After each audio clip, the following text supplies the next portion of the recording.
बिगड़ा हुआ सिस्टम किस तरह स्टूडेंट्स का करियर बर्बाद कर रहा है, अभिषेक की कहानी सिर्फ इसका एक एग्जाम्पल है। कांस्टेबल परीक्षा में पटवारी शिक्षक भर्ती जैसी सेंधमारी।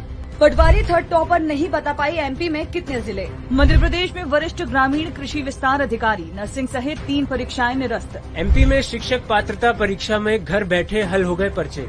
पटवारी का ये ऑफर आया था, मतलब कि 15 लाख में हो जाएगा। रिसेंटली जो एग्जाम हुए 3-4 एग्जाम, उनमें तो मतलब सिस्टम में फ्रॉड क्लियर देखने को मिल रहा है। एमपी में 39 लाख रजिस्टर्ड बेरोजगार हैं। ये कर्मचारी चयन मंडल द्वारा करवाई जा रही सरकारी नौकरी परीक्षाओं के भरोसे हैं, लेकिन मध्य प्रदेश में उनके रेट फिक्स हो चुके हैं। इससे स्टूडेंट्स निराश हैं और पेपर लीक करवाने वाला ग्रुप एक्टिव है और बेखौफ घूम रहा है। 2004 से 2021 के बीच ईएसबी ने 309 परीक्षाएं करवाई। 2.25 करोड़ लोगों ने इन परीक्षाओं के लिए फॉर्म भरे। करीब 2 करोड़ लोग इन एग्जाम्स में अपीयर हुए। कहने को तो ये एग्जाम्स कर्मचारी चयन मंडल करवाता है, लेकिन इन्वेस्टिगेशन करने पर पता चला कि असली खेल प्राइवेट एजेंसी में काम करने वाले उन एम्प्लॉयज के हाथ में है जिन्हें कॉन्ट्रैक्ट पर रखा जाता है। स्टूडेंट्स के हिस्से आए व्यापम, पटवारी, नर्सिंग, कांस्टेबल भर्ती जैसे घोटाले। जब इसकी इन्वेस्टिगेशन शुरू की तो तार ग्वालियर चंबल बेल्ट से जुड़ने लगे, इसलिए भास्कर टीम ग्वालियर चंबल पहुंची। यहाँ कभी हम स्टूडेंट बनकर एजेंट से मिले तो कभी किसी सोर्स के जरिए एजेंट से बात की। फॉर्म जब एग्जाम स्टार्ट होगा उससे 3 दिन पहले अपन को कोई ना कोई लिंक दे देगा तो अपन बता देंगे। अपने ऐसे फील करेगा भैया हमारे 90 प्लस आनी चाहिए। आपको एग्जाम जैसे ही बाहर निकलोगे तो आपने ऐसे 90 प्लस बोला है, 90 प्लस आए तो बाहर आके ही आपको पैसा देना है।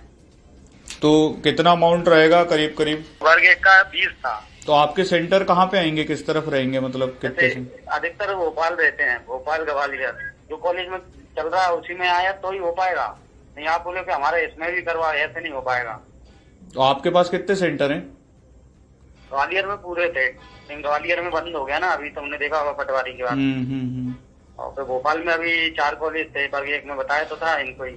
एजेंट से बात करने के बाद घोटाले के 4 कैरेक्टर सामने आए। पहला, कर्मचारी चयन मंडल। ये उन एजेंसियों से एग्जाम करवाता है जो ब्लैकलिस्ट या इनएलिजिबल है। दूसरा, प्राइवेट एजेंसी। ये ऐसे लोगों को भर्ती करती हैं जो पैसों के लालच में धांधली करते हैं। तीसरा, एजेंट, जो कैंडिडेट्स को ढूंढकर उनसे डील करते हैं। चौथा, प्राइवेट कॉलेज। पेपर लीक का गेम एग्जाम सेंटर से ही होता है, एजेंट्स की कॉलेज संचालकों से डील होती है।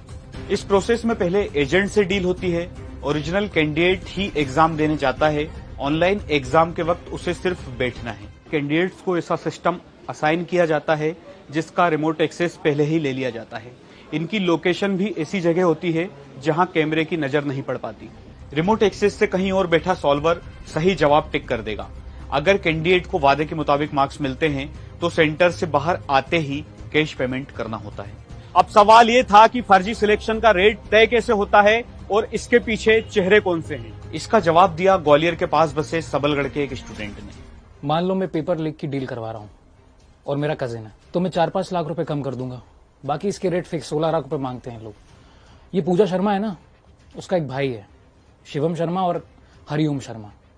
इन लोगों ने मुझे ये बात बताई थी कि अगर तुम लोग हमें 3 से 4 ऐसे लड़के ले आओगे जो सेटिंग करना चाहते हैं तो मैं 4-5 लाख रुपए कम कर दूंगा, और हर लड़के से 16 लाख रुपए ले रहे हैं तो 3-4 लाख रुपए कमीशन तुम्हें भी दे देंगे। लास्ट में उन्होंने ये बोलकर मना कर दिया कि तुम्हारे सेंटर पर सेटिंग नहीं है, काम नहीं हो रहा है। हो सकता है उनको इस बात पर शक हो गया हो। इसकी जो सरगना है वो ये दोनों भाई हैं, हरिओम और शिवम।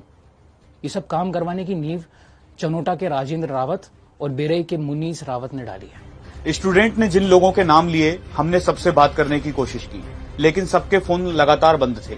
पटवारी भर्ती घोटाले की जांच चल रही है और अभिषेक की तरह सालों से मेहनत कर रहे लाखों स्टूडेंट्स सपने पूरे होने की आस में हैं।